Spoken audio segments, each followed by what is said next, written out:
Deltarune Chapter 5 is finally out, and it's good. It's really good.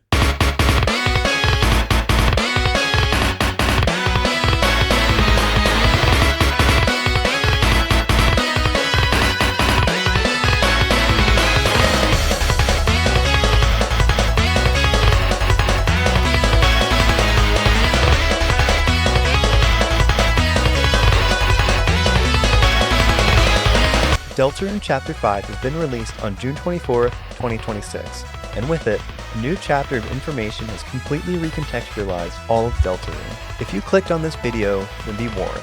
This is less of an analysis and more of a yap session. Today, I'm going to walk through Chapter 5 and just talk about my thoughts about all the major events, and then later, go into detail of some of the things I find most interesting. My previous first bad video was something I wanted to do for months, but I only really started to develop it after the Chapter 5 announcement trailer on June 9th. So, I spent a lot more time on this bad video. I hope you enjoy it. First, I'm going to walk through every major event of Chapter 5, and really, just yap about my thoughts. Chapter 5 starts with Chris climbing back in through their window early in the morning. Chris appears to be gray. When they come back and collect us from the cage, seemingly, they were out all night after the ore farm on the windowsill, contemplating the phone's "You Promised" message. We've seen Chris acting independently before, of course. If we're to assume this shows them returning from the end of Chapter 4, their off-color here adds up.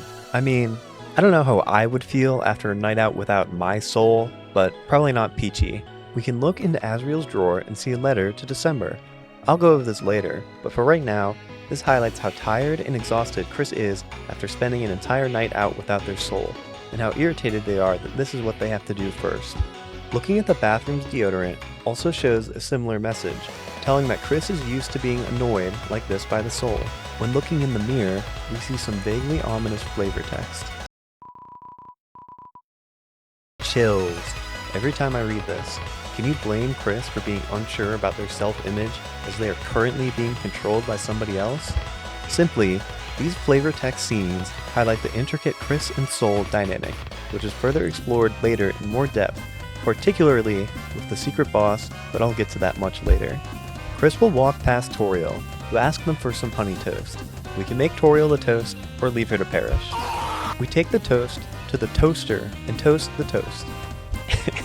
Clearly, this is a reference to myself. If you make her the toast, Toriel will note that there's only about 80% as much honey on it as usual, before briefly talking about the old jitterbug scene from Chapter 4's ending. The specific value of 80% makes me feel that this is an important statistic, potentially showing how much the jitterbug scene may have actually affected Chris. Some toast math, 80% of the normal amount of honey means 20% was left out.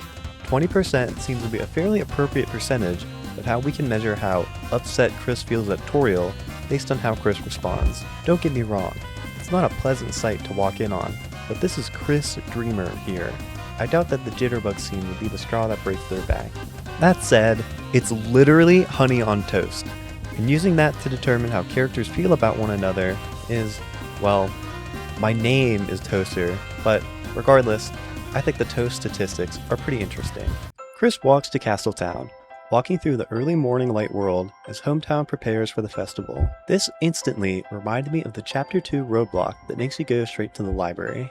Almost as if the roadblocks have been constructed for that very reason.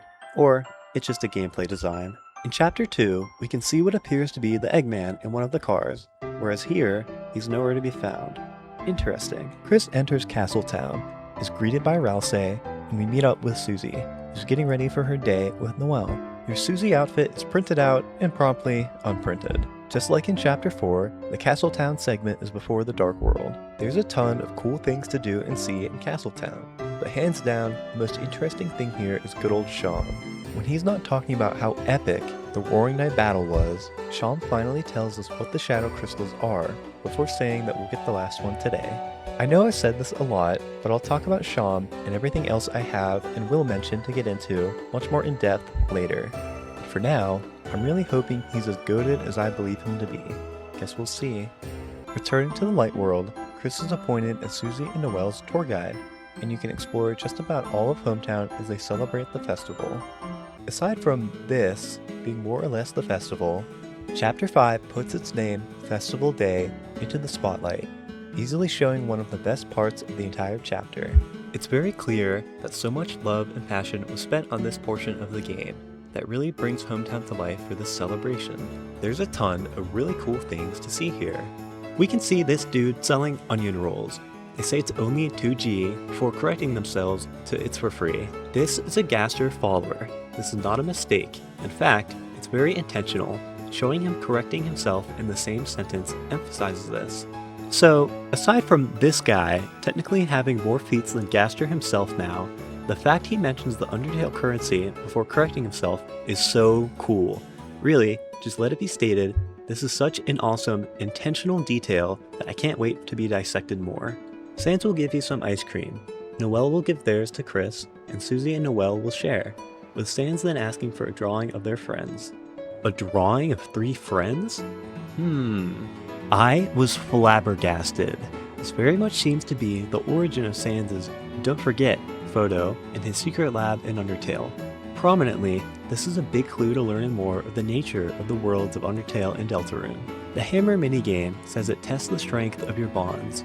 When Susie and Noelle go, Susie will hit the ball up halfway first, before Susie presses it to the top. When Chris and Susie go, they just whack each other with the hammers. And when Chris and Noelle go, no matter when you hit it, the ball will always hit the very top every time. If we take the results of this game at face value, then let me just, yeah. The Ferris wheel scene is really cool. You can go with Susie, or let her and Noelle ride together, and while doing so, Chris can remember when Asriel and December rode it when they were younger. The Festival King and Queen voting booth is by far the most interesting part of the festival for me. There's so many fun and wacky combinations of characters to try and see, but essentially, this is the game asking you for your ship. This guy stinks! Listen, I know that's a weird thing to say. It definitely is. But what I'm trying to convey here is that if there's any instance of the game keeping track of choices we make, I'm almost certain that this is one of them. While very brief, and essentially played for comedy, the highly anticipated retaining of character development for Berdly occurs via this booth, showing Berdly getting upset at Chris for putting him and Noelle together, saying that it's unfair and that everybody deserves a chance to be with him. It's very Berdly, but I'll take what I can get. I mean, we all know Berdly is the true secret hero of prophecy and the key to stopping the roaring, but until it's his time to shine, it's nice to see anything signifying his Chapter 2 character development doesn't just vanish after being told that it was a dream. The voting booth is also the key to letting normal route Chriselle happen, which is literally my favorite thing ever. If you try to ride it normally, she'll say no, but if you put down both Chris and Noelle in the voting booth before coming here, then you can ride the Ferris wheel with both Chris and Noelle. This is such a heartwarming scene, showing Noelle remembering when Chris took her on the Ferris wheel as kids in order to cheer her up. You can either sit quietly or shake the cart just like Chris did last time, with Noelle laughing and saying to Chris that they haven't changed a bit and neither has she. All of the details in this scene are so wonderful. The fact they couldn't spell each other's names right, agree who was king or queen, and how hard they believed they could win over Des and Azzy absolutely melts my heart. I absolutely adore Chriselle. It's genuinely my favorite thing ever. And still, even I did the Susie and Noelle scenes on my first playthrough, on Gaster. Amidst all of the craziness of the weird route, I'm beyond relieved that wholesome Chriselle exists in some capacity. Not all of us Chriselle fans are at the bottom of the lake. The last festival scene I'll mention is Pizza Pants. Sorry, Alvin. I feel like there's a deeper meaning or reason that this is the festival event that takes place in front of Noelle's house. It makes me think that each of these 3 people we can talk to, Bratty, Caddy, and Blue Ears, must foreshadow something different that we can't even understand yet as of right now. For example, maybe Pizza Pants yelling at Blue Ears is foreshadowing the conflict of Susie learning about Chris, or something or other like that. Guess we'll see. The festival ends with Chris, Noelle, and Susie chilling by the lake. No matter what you do, the lake scene will always occur no matter what. Hey, you're first in line for later, okay? Later. Beat it. Chris falls asleep on the bench and we get an incredibly cute scene of Susie and Noelle in the lake, where in the end, Carol calls Noelle, and she says to her that she really likes Susie, with both of them confessing their feelings for one another. Aww. My personal Chris L agenda aside, Suzelle is awesome. Pretty interesting timing though, as Rudy's spine is dislocated in real time. But hey, what better time to do so? Susie leaves for ice cream, and Noelle is called by her mom again, and is told of Rudy's demise, rushing over to see him. The whole chapter, but especially this scene, makes me wonder about the final prophecy in chapter 4, or more specifically, when fighting Gerson, the line, "The vast garden is churned in an inferno of jealousy." This applies to a lot of things and people in chapter 5. It's most evident with Rousey, their conflict with Flowery, the fire shock magic reveal, which I'll get to later. I really feel as if the Inferno of Jealousy line is truly referring to this scene. Just imagine how Chris must be feeling during his time on the bench. I'm sure they want their friends to be happy with one another, but sitting through this can't be the easiest thing. I'll go over this more in the hot spring scene later. Susie comes back with ice cream and will leave to go after Noelle, before stopping into Flower King to pick up a bouquet. Chris removes their soul, placing it in the trash can before creating the chapter's dark fountain through the back door. Oh, you better believe I'm coming back for this trash can later. This makes Deltarune's 5 current chapters have 6 required soul lobotomies. We see the first instance of this in Chris's room at the end of chapter 1. It happens in the bathroom and the living room at the end of chapter 2, once at both Noelle's and later Chris's house in chapter 4, and now in chapter 5, right in front of the Flower King shop before making the fountain. Interestingly, there's also a 7th instance where this can take place, but I'll get into that later. All of this established buildup of Chris and the Soul's dynamic throughout these chapters are emphasized here, and much later, being more directly highlighted via the parallels with the secret Shadow Crystal boss. This is an interesting clue. We now know for a fact that Chris created at least the chapter 3 and chapter 5 Dark Fountains, which is a very interesting order in the grander scheme of the entire game. As we enter the Dark World, we see Asgore talking to someone before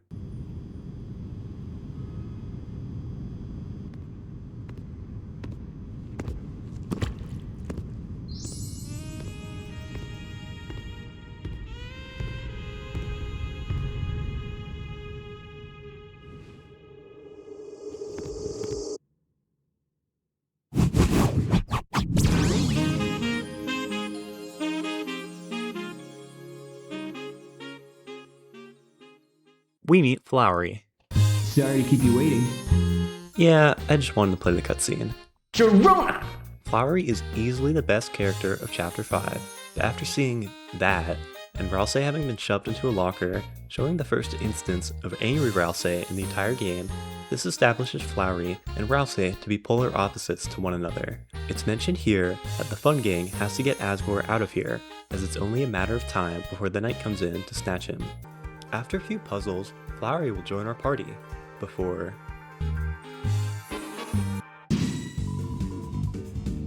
Leave it to me. Here I come, San Francisco! It's my Sharona. Yeah, this guy lives up to his aura. This makes Flowery the 3rd non-base Fun Gang member to join the party, based on when the fanfare music plays. Lancer joins in chapter 1, Noelle in chapter 2, and now Flowery in chapter 5. Flowery has maximum stats, which makes me wonder, what particular aspect of Flowery makes him powerful enough to do this? If I had to guess, I think it would be one of the lines towards the end. Flowery will say he's not a darkener or a lightener, but a living being, so I guess he's just built different. After some more puzzles, some Flowery told me, and some power flexing, Flowery leads the Fun Gang to a Light World exit and asks them to leave. You're unable to even if you try, but it's interesting. We'll see another one of these later as well. Flowery emphasizes how he's got things covered, and that after seeing him flex his powers as a part of our party, we should trust him and that he knows what he's doing. Continuing on, we'll run into Aqua, the first of the 7 flowers for a pretty cool boss fight. Who Might You Be and Petal Dance are banger tracks, and this being a solo Chris fight, it can be a bit tricky, and I love it. This battle demonstrates some really good difficulty intensification. This is chapter 5.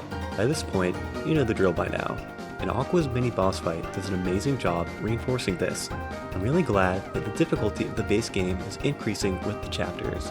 After beating Aqua, you'll get the Petal Feather, which turns the game into a really cool 2D platformer. Some of this chapter's best gameplay segments are with this feature. It's a lot of fun. Just like how Chapter 4's climbing segments were carried into this chapter, I hope that this feature will once again be used in future chapters. With the Petal Feather, you can climb Mickey's Beanstalk, and see Flowery swoosh Asgore to the castle before you climb your way there. The cliffs are definitely a highlight of this chapter, watching Aqua and Seth banter as they try to stop you. Each of the flowers have their own time to shine segment, and this is the main one for Aqua and Seth, leaving a fantastic impression for the rest of the chapter. The two different wallets had me laughing like no other joke in the entire game. After battling Seth and Aqua, you'll make your way to the castle entrance, where Asgore will kick you out, getting his singular aura farming moment for the chapter. This shows us how devoted and locked in Asgore is. A little further up, we see a lot of his papers and documents that show the extent of the research he's gone to. So, while seemingly an outburst, it does add up. He's finally in a dark world he's been researching, and simply doesn't want Chris to get hurt, so he kicks him out. Once kicked out, Chris will tell Susie about the back door, then asking Chris if they saw anyone back here earlier. Chris hits that iconic, conflicted head turn, and they re-enter the dark world. But right as they do, are instantly captured. What a predictable creature! What he said. We eat some good old prison moss, and Seth eventually lets us out, in exchange for a Burnley feather? How? When? Why does Chris have this? I really like picturing the idea of Chris talking to the purple flower in the light world saying, "Yo, I'll give you this Burly feather if you help me out." The Dark Fountain wasn't closed in the span of being kicked out, of course. So just like in Chapter 2, Rouse is once again turned into a butler. Climbing up, you'll get to the castle foyer. At the end of each segment, the scissors will cut down the hedge, and you'll access the big watering can to grow, and then climb another beanstalk. This section is really cool. You have the choice of which path to go on first, each leading to some very interesting scenes. Going to the right, you will fight Orange and Green. Their battle is really fun. Green really is one of the greatest bosses. I mean, they make us a cheese platter. I feel like Orange was designed to be the most irritating of the flowers, and they did a great job of doing so, but I still have to agree with them. Even if Rouse didn't initiate it, he's 100% taking out 4 chapters of repressed emotions on this rat flower, which is honestly just hilarious. After battling Orange and Green, you can either think of Rouse or chill. Thinking of Rouse, we can see him praying for mercy, for the prophecy to change, and for Susie in particular. Before Flowery talks to him, saying their differences don't have to make them enemies, reaffirming his goat status. Returning to Susie, checking Chris for mites and fleas, reaching the first pair of scissors. Heading left, you'll meet the best of the 7 flowers. Yellow is introduced, and is the spiritual embodiment of Woody Theory. Or, I think technically, pink is still Woody Theory, but yellow looks like Woody. The newsletter confirms this. Yellow's fantastic story consists of Susie and Rouse gaslighting him into trying to kill himself. No, I did not make that up. We stop him, and then when Blue finds out, we do a really cool versus Blue and Yellow trial boss fight. This is easily my favorite mini-boss of the whole chapter. You have to gather evidence and match the correct evidence with the culprit. This comes back later in the final battle against Flowery, and it's a ton of fun. After defeating Blue and Yellow, you can watch Susie or go to the hot spring with Rouse. These hot spring dialogues are some of the highlights of the chapter, some pretty cool stuff is said here. Going with Rouse, Flowery will bring up a very good point.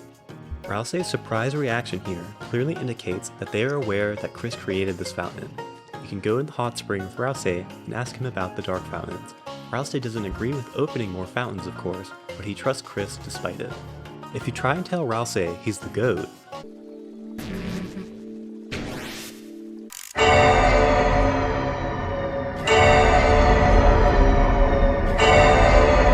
you can watch Susie talk with Blue about the flower that Chris gave them that she ate in front of Noelle's house, and then sit with her for a moment. Susie will ask Chris if they like anyone, and if they think Noelle and her will work out. As I mentioned earlier, when talking about the lake, I think Gerson's Inferno of Jealousy line, which refers to the whole chapter, to Rouse and Flowery's dynamic, the lake scene, but it's this scene where I think it applies the most. Whatever Chris was thinking during the lake scene, I'm sure that they want their friends to be happy with one another. But when Susie asks for direct confirmation that Noelle and her will work out, Chris mumbles it. Objectively, the most supporting and comforting line you can say is to give Susie this confirmation, and still, Chris mumbles it. Even if this is what they want to say, having to actively take such a backseat to enforce their friend's happiness without them can't be easy, resulting in their mumbling of the line. There's some really interesting changes here in the aborted weird route that I'm dying to get to, but all in due time. After reaching the second pair of scissors, cutting the rest of the hedges, you get the big watering can, grow Mickey's beanstalk, and climb to the top of the castle. As we climb, we see Asgore dismissing all of his flowers. When we reach the top, Asgore directly tells Flowery to take him to the Dark Fountain before locking in and confronting the fun game. I believe that this is the true end of the Fun Adventures segment of the last fun chapter. All of the flowers proclaim to try and stop us, not out of hate, but out of love, for Asgore and for their dreams. I like how Seth is the only one who walks out of the room, and everybody else just dips. As you are vibing to Running Sky, you scale the top of the castle for the final section of the chapter, where Flowery will stop in a few times and say the most insane things. Running Sky has to be my favorite track of Chapter 5. I like how it plays without stopping during this final segment. It does an incredible job establishing the tone that this is nearing the end of the adventure and it's time to lock in. Also, this part is so tough.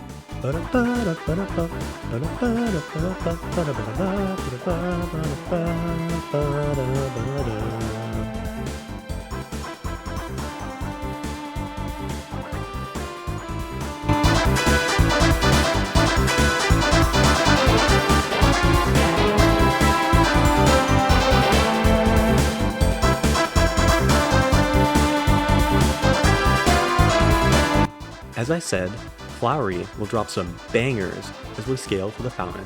The first time, Flowery will say something that rattles Susie in particular, bringing up the idea that they should steal their castle town instead of this fountain. This brings up the concept of stealing the Castletown Dark Fountain in the first place, which is a big deal. Susie is more upset and distressed by this line, and we see later in the chapter essentially lives there, so it makes sense. The line I was most flabbergasted by here is when Flowery says to Susie, "Some hero you are," in quotes. I truly believe that this is a massive key detail, and with a bunch of more evidence, suggests something that I've always thought to be true since my first playthrough of Chapter 4. I believe that Susie isn't the second hero of the prophecy, but I'll get to this later. A bit further up, Flowery will stop by again, this time upsetting Rousey in particular in a heated standoff. Rousey has hope, has been praying, doing everything they can think of to subvert the prophecy, but when directly confronted with the question,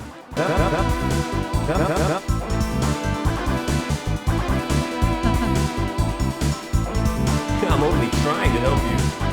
Rousey is flabbergasted and speechless before trying to smack Flowery once more.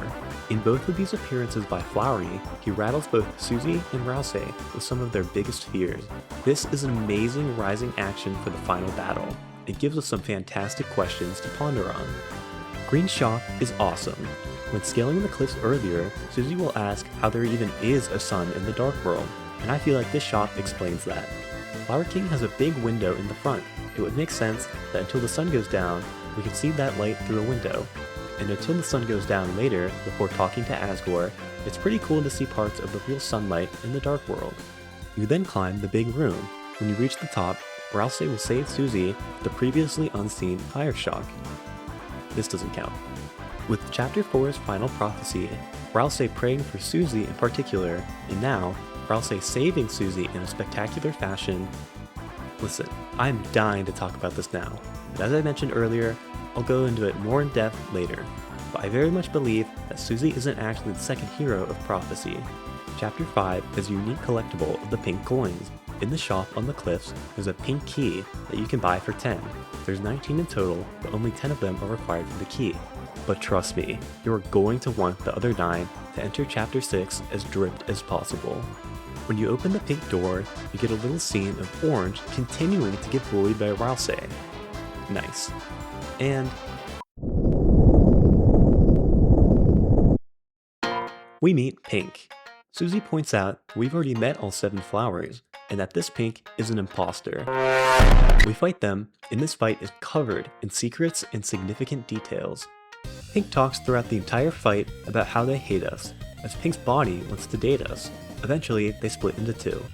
When I played this for the first time, I quickly realized that this battle with Pink and Ghost is a parallel to Chris and the Soul. This entire fight screams Chris and Soul parallels. I can't even convey that enough, but it's more explicit than ever in the Doki meter max sequences. When you max out the Doki meter, you'll do a special dating sequence, where after Pink and the Ghost split, you have to tell them something that means both, which is pretty cool gameplay, and just another amazing parallel to Chris and the Soul. In the final attack, Pink and Ghost get overwhelmed, where we have to gather hearts and comfort them to calm them down. They ask Chris to help them on the final date sequence, and it feels as if this entire boss fight was made for this scene entirely. As I play this scene, try to think of Chris and the Soul having this conversation. Again, this entire boss fight is emphasizing this parallel, but looking at some of these lines in particular, thinking about them from the perspective of Chris and the Soul, I can't fathom that there is any other purpose to these lines but to convey this message. In particular, makes me think, the cage has seen quite a few crashes, but we only start playing the game Deltarune with Chapter 1, when there's a mutually beneficial goal to achieve with one another. Chris needs us to seal the fountains. It's why Deltarune starts with Chapter 1. They need us, the Soul, to seal the Card Kingdom Dark Fountain. But also, as we play Deltarune, our presence contradicts Chris as their own individual character, simply by playing as them or doing stuff and things they wouldn't normally do. Stuff and things that's noticed by Noelle, and particularly more noticeable in the weird route, but stuff and things they wouldn't normally be doing themselves.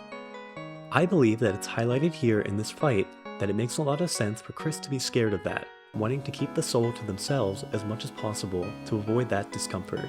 And with Chris now needing to use the Soul for the plan, it's a mutual agreement of sorts. We take away Chris's autonomy, and no matter how much good we can presumably do for them as we play Deltarune, going on adventures, making new friends, sealing fountains, giving Chris W dating comms, Chris is scared, and rightfully so. Even if this fear isn't as obvious as their resentment, just think about it. If you were being controlled and possessed by somebody else, and they turned you into a social butterfly when you wanted to eat pie and sleep all day, ruining your entire flow. Ralsei says some interesting lines about this as well, knowing about the Soul, so in a way, they're trying to say this to us as well, which is pretty cool. With the ending to the fight, the body and soul agreeing to love each other and unify, signifying that in working together, Chris and the Soul can achieve great things when working in unison. A quick example, we can rematch the Roaring Knight in Chapter 3 with a little help from Gaster and the power of the Soul, so that's pretty cool. As the battle ends, the false sense of a good outcome here is sadly destroyed. Susie assumes it's because the Dark Fountain is about to be sealed, and while that's correct, at the greater parallel of Chris and the Soul, even if we do reach this level of unison together, I'm sure the plans for whatever's next to happen in this story will make any meaningful progress, sadly, not amount to much. Toby, please let us hug Chris in Chapter 7. As we leave, Pink gives us the final Shadow Crystal, and a kiss on the forehead. Nice. This boss fight was expertly crafted to illustrate some of the heavy-hitting questions about the Chris and Soul's dynamic, being an amazingly creative way to deal with these difficult themes in the form of an epic secret boss. Afterwards, you can try and date Pink in the cafe, saying she still feels doky for Chris. Hell yeah. But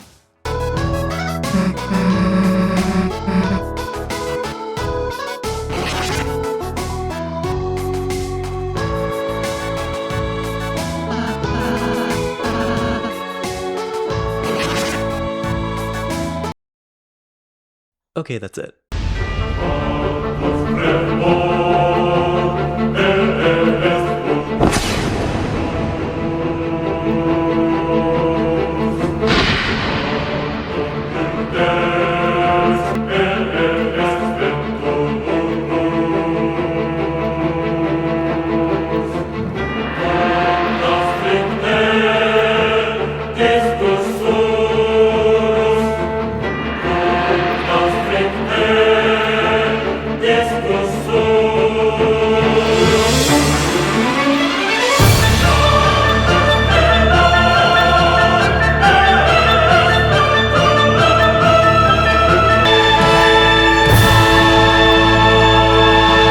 After defeating Pink, we get access to the exclusive flower shop. The other 9 of the 19 pink coins are used here. Blue says that we deserve this power, even if we'll use it against them, which I really like. This shop has some of the best items, armor, and equipment in the entire game. You can only select 3 out of the 6 items here, so you must choose carefully. When Chapter 6 comes out and we know what we'll be facing, we can come back here and definitively pick the most impactful items, knowing specifically what we're going up against. But regardless, the best items are the armors. The green apron, the yellow hat, and the Seth specs really are the best options by far. The green apron heals you when you defend, the yellow hat increases all power of spells, and the Seth specs give you more invincible frames when taking damage. As I said, we won't know definitively which of these items will be the most helpful. Chapters 3 and 4 prepares us with the best weapons for Chris and Susie, via the Black Shard and the Justice Axe. So aside from Devil's Tail, Steelmaker, and the Shadow Mantle, it seems that the 3 of the best armors in the game is the way to go. Blue and Orange's items might end up being more useful. We really just have to wait and see what kind of chapters we have next. But Aqua's weapon for Chris is just buns. Black Shard clears. The final item is for Rouse. Putting aside the weird route puppet scarf as real symbolism, the flowery scarf is seemingly the definitive secret boss weapon for him, and Rouse does not equip it. At this point in the story, it's a fitting conclusion for his character development, as he learns to express himself a little more and defies the player's choice by refusing to wear it. A little more on this soon. A little earlier, I mentioned Flowery rattling Susie by bringing up the idea of sealing Castletown, and Rouse by directly asking him how he would want the story to end. Before the final face-off, Flowery says this, almost as if to try and rattle Chris, mentioning whatever plan they have. A similar line was brought up when we faced Flowery earlier, seemingly mocking Chris for their devious double-agent behavior. Approaching the fountain, Flowery explains how Asgore continued to take care of all of them even as his own life deteriorated, and that all they want is to keep their world for him. Flowery powers up, Flower Man kicks in, and you face off against Flowery with your bravery-colored soul. This is such a banger final boss. You spare all the recruits, and then each of the flowers, bringing Flowery to the stand. Rouse takes one for the team for stealing the Petal Feather, Susie throws you up, followed by a climbing segment, and you enter the 2D segment once more for an epic final clash against Flowery. After we defeat Flowery, Asgore comes to Chris, as Blue heals them and Flowery.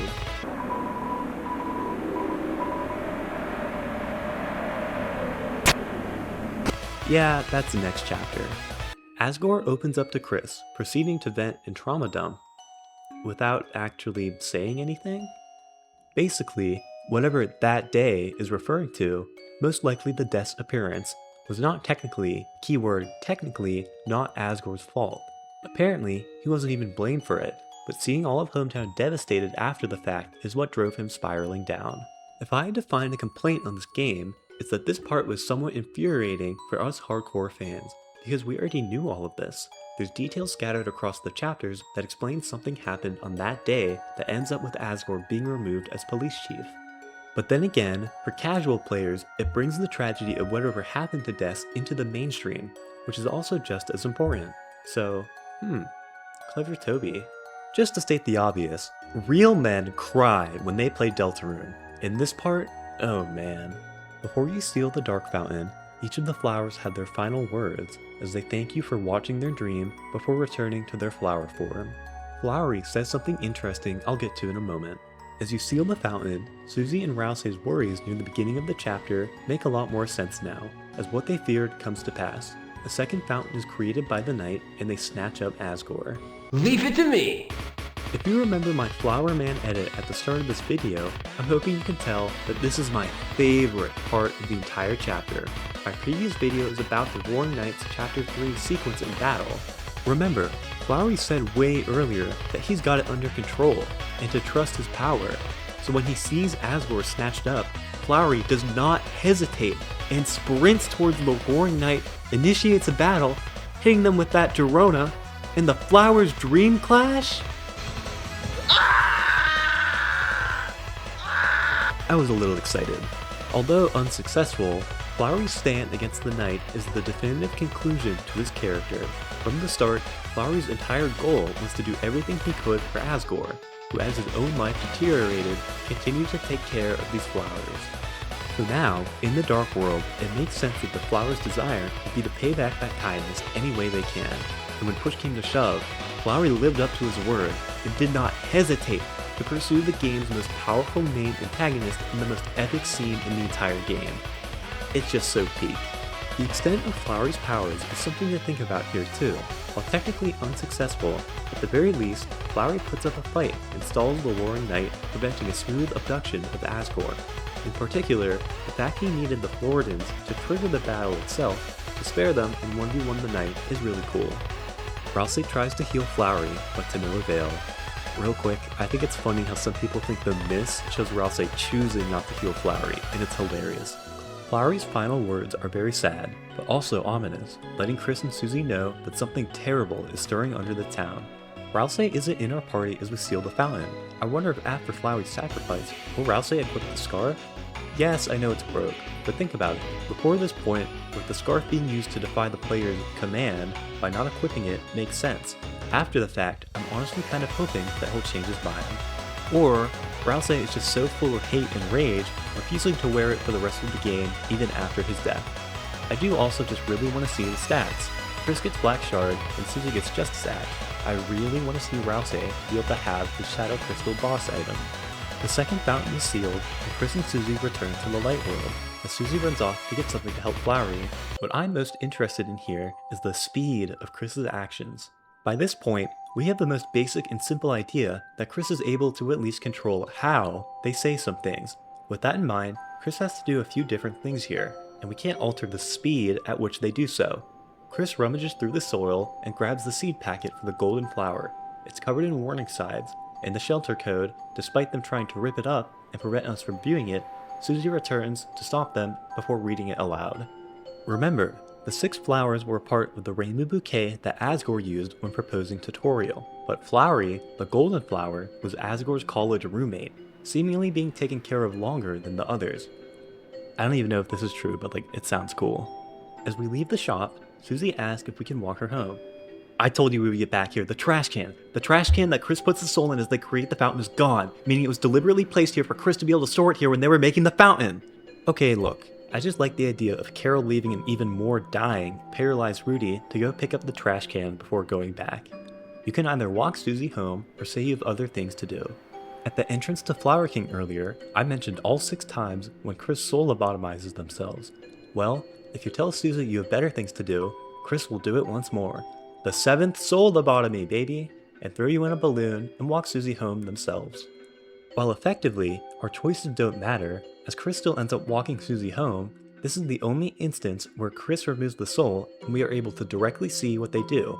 Noticeably, it's what we would have done anyways. So, interesting. Nearing Castletown, Susie will say that this has been their special Chris and Susie thing, their adventures, but now they need someone else to help them.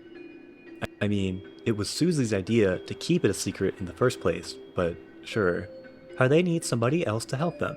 To be smart, that can fight, they need Noelle. I'm very certain that Noelle is the true second hero of Prophecy. A good idea, Susie, but do you know what would be an even better idea? Birdly, baby! Earlier, I mentioned the Birdly and Noelle scene, showing Birdly retaining his Chapter 2 character development. This isn't just to appease the Birdly fans. In fact, I believe it's the best evidence that signifies his future plot relevance. Birdly is a Chapter 2 boss for 3 separate battles, 4 counting Locked-in Birdly in the Weird Route, and is the only character to directly oppose us, the player, controlling Chris during the Weird Route. I firmly believe that Birdly is such an important factor determining how Deltarune will end. Chapter 2 is as much about Birdly as it is Noelle. His condition is directly chosen by your choices in Chapter 2. If you defeat Queen with Mercy, he'll be fine. If you use no mercy, he injures his arm, resisting Queen's control. Returning to the Light World, that same arm will be injured, even to be noticed by Susie. And if you do the Weird Route... Snowgrave is described as fatal. Chapter 4 shows Chris took him to the hospital and is very much alive, but presumably he will be out for the rest of the game. It would be really cool if warming up Birdly in Chapter 4 could actually be the determining factor if he recovers in the Weird Route. I eagerly await future chapters. I want to see the ramifications of Birdly not being present for the story, assuming he doesn't recover if we don't heat him up. Birdly is genuinely one of the greatest characters. It's understandable that everyone doesn't really like him, but if Susie can admit that Flowery is a useful jerk, then we need to do the same for Birdly, because I firmly believe that he's Deltarune's secret main character.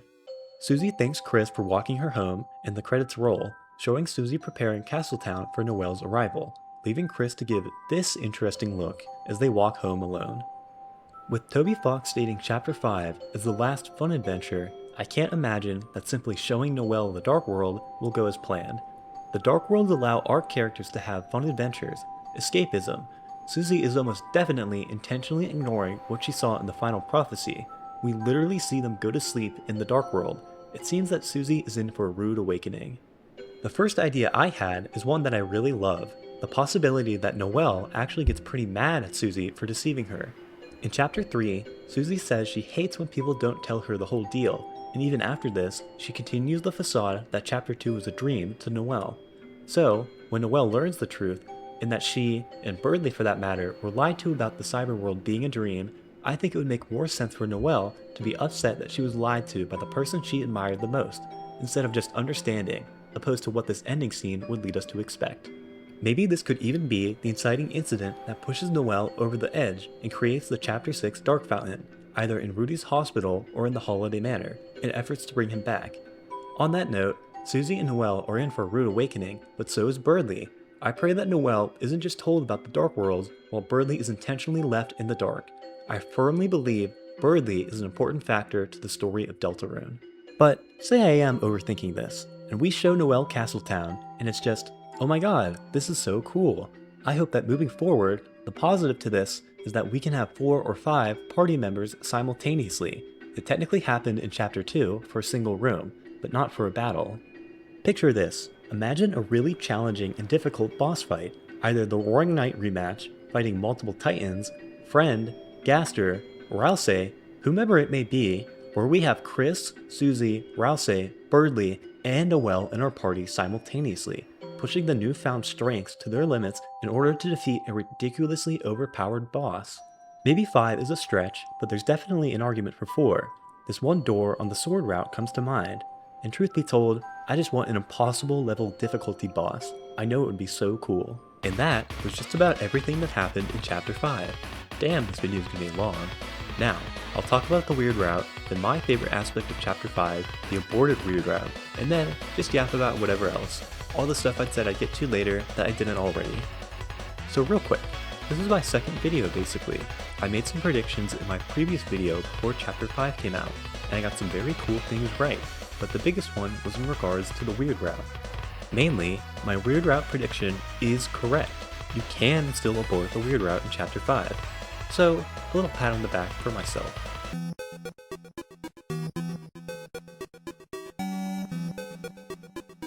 The Chapter 5 weird route begins with Noelle's thank you, and the red dot sprite signifying our connection with Noelle. We can see the same thing in Chapter 4, choosing to think of Noelle instead of the knight. Toriel talks to Chris through the door. Apparently, Chris has slept through the festival, with Toriel mentioning how difficult it's been without Asriel, and that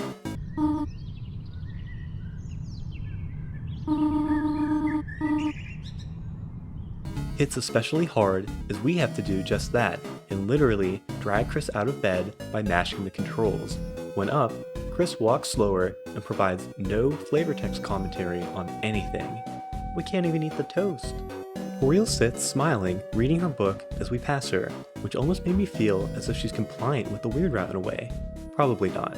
Susie waits outside for Chris and says Noelle is waiting for them at the lake, but still wants to see the festival with Chris.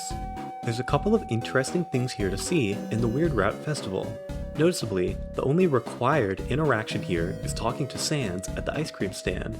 Sans still asks for a drawing of Susie's friends, as opposed to the normal route where Susie draws herself, Chris, and most likely Noelle. Here, it's directly stated that the third person is Rousey and not Noelle. Seemingly, with this new evidence, it can be interpreted that Deltarune's weird route is canon to Undertale. Sans also gives you a loaf of bread. Checking the bread says it will leave breadcrumbs. I wonder if this is meant to imply that someone or something will follow our trail of breadcrumbs across the lake in some way. I like the idea of Susie and Birdly teaming up and following the breadcrumbs or something. After this, you can head to the lake, but there's a few other things you can do. At the Festival King and Queen voting booth, Susie will mention how Noelle voted before Susie saw and that she was super excited to write hers. Listen, I don't make the rules, but game is game. If you go to the school parking lot, Susie will say how Noelle offered to pay for her food, flexing hundreds of dollars in the process. Beware the doe who speaks in bands. When going to the school door, Susie will say how even Rouse has been acting weird. When she asks if there's anything to do to help, Rouse shakes their head no. Rouse can't stop the weird route, of course. In Chapter 4, they mentioned something else existed. How do they know it wouldn't just be worse? But I wonder what role Rouse has in the weird route, as Susie goes out of her way to mention that Rouse intentionally stays quiet when confronted with it. When going to the church, Susie will say nothing scared her at all. You can go on the Ferris wheel with Susie, making Chris laugh, showing that they very much are still in there, just not feeling too jolly under the circumstances. The fact that we can still explore the festival at all, even during the weird route, just shows how well the story has been set up. I'll later go into why I think Susie isn't the second hero of the prophecy. The only other hometown residents we see during the weird route are Sans, in a few different locations, and Rudy, who's sitting by the ladder, possibly signifying that he won't fall in this route. Now it's finally time to quench that thirst with the lake scene. Real quick, a ranking of my favorite Deltarune moments. My absolute favorite is easily all of the wholesome Crystal scenes, obviously. My second is the Chapter 3 Roaring Knight battle. The third is Flowery versus the Roaring Knight. The fourth is the aborted weird route. And the fifth is the following Chapter 5 lake scene. Meeting Noelle at the lake. Wait, who taught her to aura farm like that? Damn. Noelle will think the following. The parentheses indicate these are her thoughts here. We've seen this before in both Chapters 2 and 4 of the weird route. Thinking how what scares her is that she wants to go somewhere no one is supposed to go with Chris, saying the first line out loud, I want that. Noelle talks about ever since Des left, she's just been watching herself move through life like glass, and that Chris has found a way to change, and that no one else has noticed, wanting to deviate from the cycle and do something crazy. Even in the normal route, Noelle mentions how she's thought of doing something like this before, but lacked the strength to do so. But here, in the weird route, Noelle says she's felt stronger than ever when casting Snowgrave, and even though she feels horrible about it, if Chris tells her to do something, she can do anything. Noelle recalls how Des, Azzy, Chris, and herself talk about seeing the other side of the lake, and that if we say the words, can do the impossible. Noelle takes Chris's hand and they proceed to cross the lake, telling Chris not to hesitate and not to let go of her hands. Two things can happen here. If you proceed, you'll continue until both Chris and Noelle are completely submerged in the water, and the only thing we can see is our soul proceeding.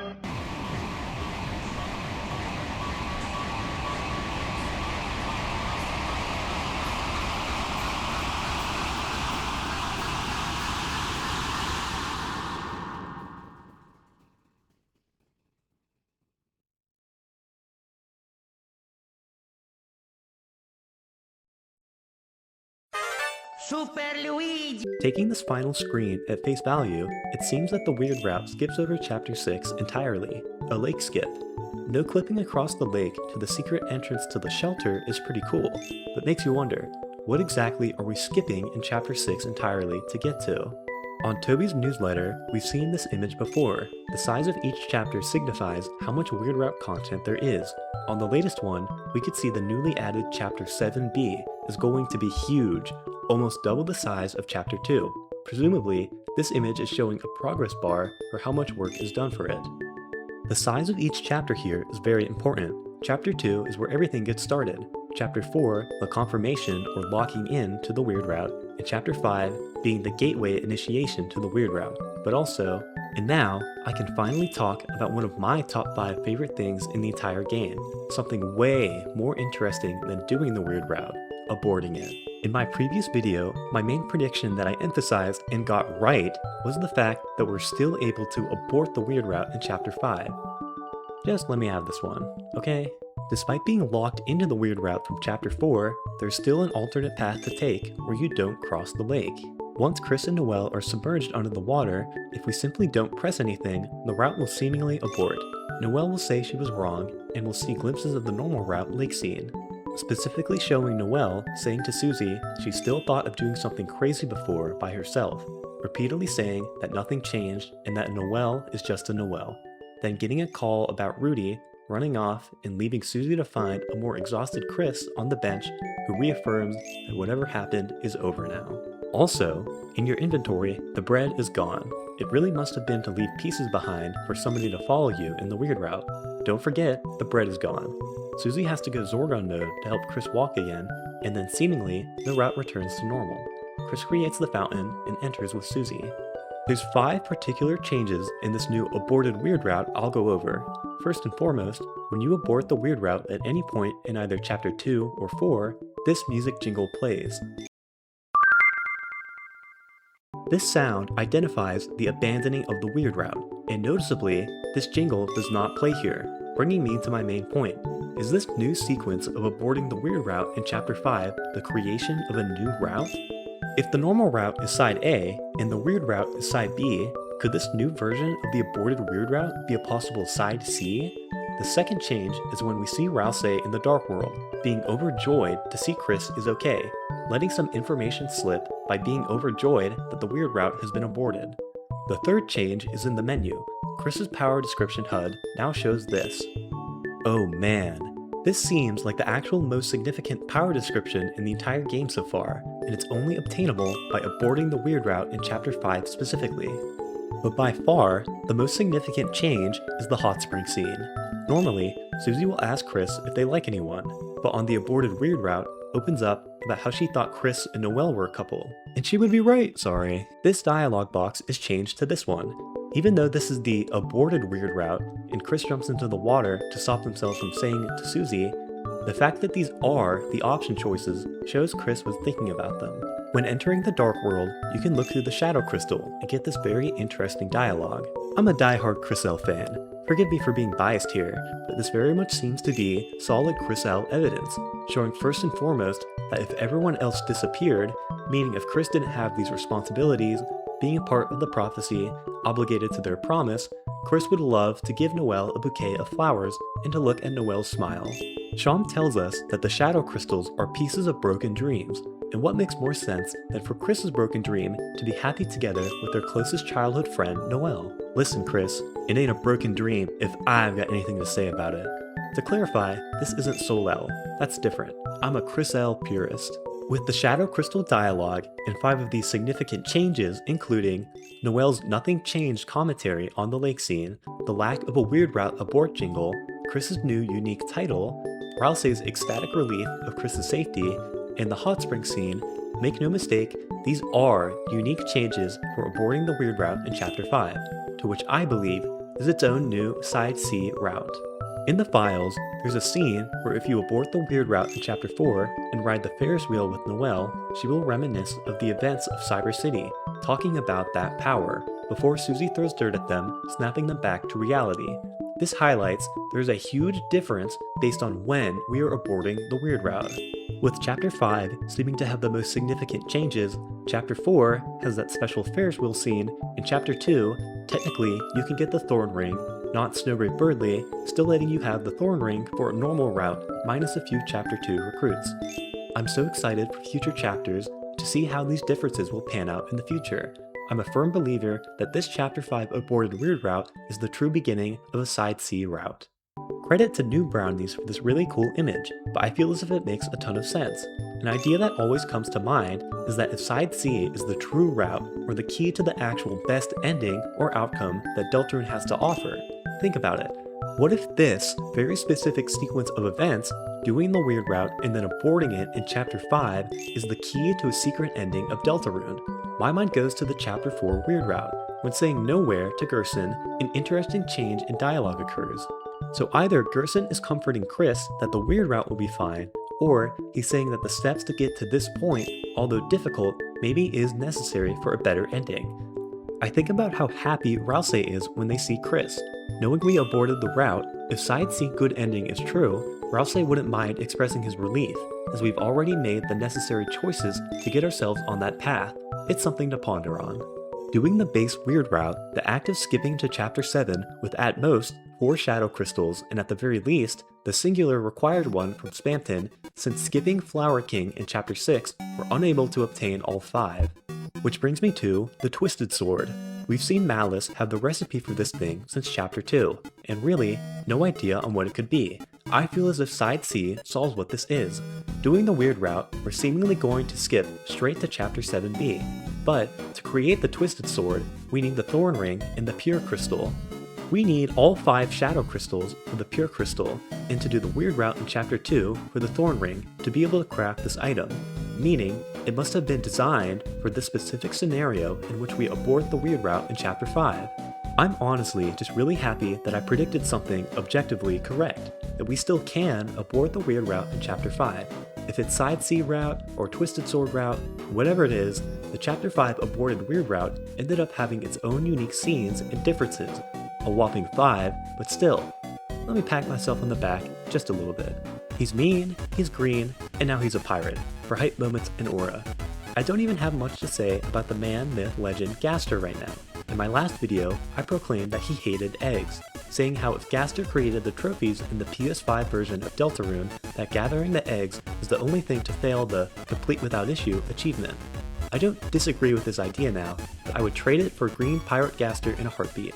The last egg room wore a farm so hard I can't even wrap my brain around it. I was a firm believer of this when I played Chapter 4 for the first time, and now I believe that Chapter 5 has given us more evidence of the very same thing. Basically, the idea is that there's 2 different girls of the prophecy, and that Susie is not the second hero. Instead, Noelle being the girl with hope crossed on her heart, and that Susie is and then was the girl, and then was the girl. Still a part of the prophecy, but not a hero. This has been my headcanon since June 4th, 2025, when I first played Chapter 4, Trust. Spooky Dude made a video about it, so go check that out.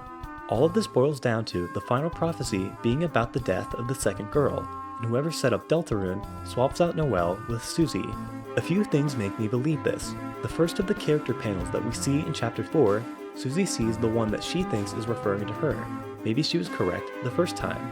When Flowery drops by as you're approaching the fountain, he rattles Susie by proposing the idea to seal Castletown so they can keep their fountain. But Flowery says this. The way hero is said in quotes here makes me think that this is Flowery's way of acknowledging that Susie is not one of the true heroes of prophecy. I believe the girl with hope crossed on her heart and love finds its way to the girl is about Noelle, not Susie. After seeing the Chapter 5 weird route, these panels apply to Noelle a lot more. You don't just cross a lake without some hope that you can do it. Rouse praying for Susie in particular and uses their never-before-seen fire magic to save Susie is the nail in the coffin. Maybe Susie has successfully taken Noelle's place as the second hero, emphasizing Rouse's worrying. What this boils down to is swapping the death of the girl from Noelle to Susie. You could say, a Super Susie swap? I believe that this also makes a lot of sense thematically, a very proper storytelling subversion that will surprise everyone when the big reveal is made. But not me, baby, I was on that. With the 5th and supposedly last Shadow Crystal acquired, what will they truly be made into? The Pure Crystal? I mentioned the Twisted Sword already, but I wonder if there could be any other recipes that are unlocked for it. Imagine this, all of the best equipment in the game, including the Devil's Knife, Devil's Tail, Dealmaker, Puppet Scarf, Snow Ring, Freeze Ring, Thorn Ring, Shadow Mantle, Black Shard, Justice Axe, and all the flower items all have individual unique recipes when combined with the Pure Crystal, leaving us to choose which item to craft and who gets it. If there's a recipe for each character, based on the Shadow Crystal's significance, could potentially change the ending or outcome directly for whoever has it equipped. Remember, in the chapter select screen, there's a tracker for the Shadow Crystals in the bottom right. These things are important. I'm hoping Sham doesn't just take our Shadow Crystals and be a boss. It would definitely be cool as hell, not denying that. But Sham is an awesome dude, and I just hope he doesn't try to betray the fun game. I mentioned earlier that technically, Lancer, Noelle, and Flowery are the only 3 characters to join our party. Berdly and Starwalker can join us for that single room, but no fanfare is played. Really, I just want a very difficult boss fight, and if we have 4 or 5 party members with the goats Noelle and Berdly, I know it would be very awesome. Maybe even a Lightworld boss fight could exist. Chapter 5 introduced 2 new soul colors, the first chapter to do so. Chapter 2 has yellow, Chapter 4 has green and the red soul glow, and Chapter 5 has purple for pink and orange for flowery. I hope that in future chapters we'll see the return of blue. Maybe it's a stretch to ask, but the Blue Soul mode being linked to a skeleton would be insane. Saiyans' Genocide boss fight is the most iconic user of the Blue Soul attack. I bet a gastric boss fight incorporating it would be really cool. Just as we had a lot of reasons to think Flower King was Chapter 5's Dark World, the Holiday House is the best contender for Chapter 6's Dark Fountain. When Queen explains the Dark Fountains in Chapter 2, we see Chris, Susie, and Noelle depicted as making fountains. Chris has made 2, Susie has made 1, Noelle must be the next to create a fountain. Before leaving for the festival, Susie will say, "If things go well, we might have the chance to get back there today for the shelter code." You can't go to Noelle's house at all in Chapter 5, so maybe this is an indicator that Chapter 6 will be in the Holiday House. You need a hand? There's a terrifying amount of evidence for Chris losing a hand, and I'm scared. I think the best conclusion I can come to here is that if Chris loses a hand, it can be implied that that's the worst thing that can happen to our goat. If Chris is supposed to die, why would all of this evidence just be referring to their hand? Hang in there, Chris. There's also a lot of evidence for a reset or loop theory. In Chapter 4, when asked by Gerson, Susie picks no ending, and that things would just be better if they went on forever. I don't believe that Rudy will survive to see the end of this game, and that Noelle would support the loop as she can spend more time with him. It would be cool if after the time loop, we could replay all of the chapters with a big difference. Like, what if Noelle and Susie swap places for the chapters? Look, I'm telling you, Mr. White, it's too risky. Okay? I mean, we're making money. Why can't you just be satisfied with the way it is? Come on! Jesus! Just grow some fucking balls!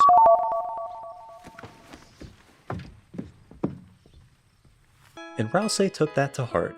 This is all I will say about Rouse. Man, I just knew this is what the retainer in Unique Leaves flavor text was foreshadowing. I just couldn't prove it. The Desriel scenes were delightful. Simply, the letter in Asriel's drawer was enough to send me into cardiac arrest. Letting Susie and Noelle go on the Ferris wheel together and thinking of something else, Chris remembers Asriel in December on the Ferris wheel for a very wholesome memory scene. The fact that they were Festival King and Queen years prior, and that them winning was the inciting incident that made Chris and Noelle ride the Ferris wheel together in the first place is just mwah. Maybe a Desriel happy ending is asking for too much, but a simple flashback scene to show these characters, the Dreamers and Holidays, happy together is something I would love to see. Asriel's return has been talked about a lot across the chapters, even way back at the start of Chapter 1. I hope that the build-off pays off in his triumphant return, helping us stop the roaring or something epic. I briefly mentioned earlier, Asriel has love letters to December in his drawer, and saying Chris has previously read them multiple times. What if the reason Chris is even complicit of the weird route is because they wanted the type of relationship that their brother Asriel in December always had, and wanted that with Noelle? The inferno of jealousy, being childhood friends, the shadow crystal dialogue of Noelle smiling with a bouquet of flowers, the same part of you that enjoyed yesterday, puppy Chris giving the gift to Noelle, Chris on Noelle's wallpaper, the Festival King and Queen voting booth, riding the Ferris wheel as kids, Chris shaking the Ferris wheel to cheer her up, Chris intentionally spelling their names wrong in the same way that they previously did, Noelle putting down their names as well, saying they deserve to win, riding the Ferris wheel again, the perfect score on the hammer minigame, Susie admitting she thought Chris and Noelle were a couple, the fact that the weird route exists at all, and all the other implications everywhere else in between. If there's any takeaway here, it's that I might just like Chriselle. While I don't know how good a job I did at emphasizing this while simultaneously trying to be as unbiased and subtle as I can, well, maybe I gave up on trying to be subtle. Chriselle is a lot more than just the weird route. It's most centralized and discussed in the weird route, but defining and limiting to that is bunk. Wholesome Chriselle is my personal favorite, and this chapter has unleashed a plethora of Chriselle content and it's wonderful.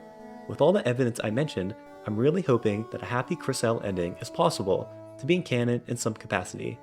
Aside from, In my previous video, I naively hoped that the weird route won't just be a bad ending. After Chapter 5, I can only hope that there's a reason we're skipping to Chapter 7b, not for something worse to happen, but hopefully to make a different sacrifice, for a different goal to achieve. And worst case scenario, if the weird route is the only possible way for a Chriselle ending, well, I liked it. I was good at it. And I was alive. Last thing, Some other small predictions I mentioned in my previous video were kind of addressed. We didn't get our Roaring Knight rematch just yet, but they were once again upscaled, going bar per bar in a clash against Flowery. But in particular, we see them holding up Asgore in a newly seen purple bubble, which is so cool. We haven't seen this until now, and when I wonder what this is, gets me thinking again on what the night is. I believe it's December, but to what extent is anyone's guess. An amalgamation, a being of determination, Dessa's mind and body split apart, trying to find one another? I guess we'll see. I mentioned Tenna was the only main character antagonist to experience character development before being cleaved red by Blade, and when I think about it, Tenna and Flowery have a lot of similarities. In fact, they are both the chapter antagonists in their Dark Fountains, created directly by Chris. Their motivations are simple. Tenna is a TV and wanted to be watched again. Flowery is a flower and wanted to repay Asgore's kindness for keeping him alive for who knows how long. Well, my dear viewer, I may have not had a clear goal or question to answer, but really, I just wanted to yap about some of my thoughts on Deltarune Chapter 5. All of your theories are wrong. Goodbye. Hello, thank you for watching my video. As I said near the beginning, my previous video was something I wanted to do for months, but was something I made in under 2 weeks, so I spent around 2 months on this video. I feel a lot more satisfied with this one. I really just wanted to make a video dumping all of my thoughts on Chapter 5, and I'm really happy with what I made. If there's anything I want to make clear, it's that I really love Cressel. Talking about Flowery versus the Knight and the Chapter 5 aborted weird route were some of my favorites. I'm very satisfied with the end result. I love Deltarune a ton, and I hope you enjoyed this video.